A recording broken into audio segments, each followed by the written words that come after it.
welcome to another episode of SSG TV. So how many of you out there burn pasta? I know what you're thinking, but it can happen to the best and it's kind of nasty when it does happen. But luckily for you, I know how to make perfect pasta, and today I'm going to show you how to do that. First things first, you boil some water.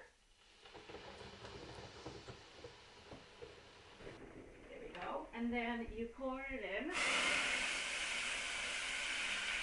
That's normal, don't be alarmed. And here's the trick.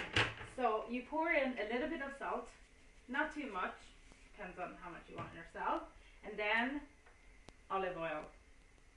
Pour in a little bit, and the water is boiling now.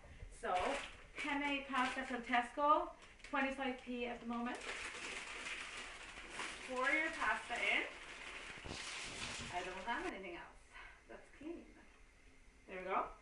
And then leave it for 10 to 12 minutes. Right.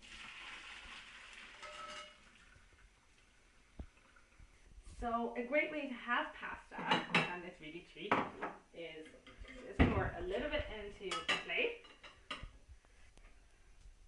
Then some tomato ketchup and ground black pepper.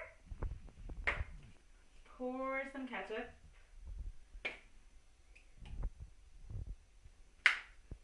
A little bit of pepper, or as much as you want, if you like. Then there you go, cheap and delicious.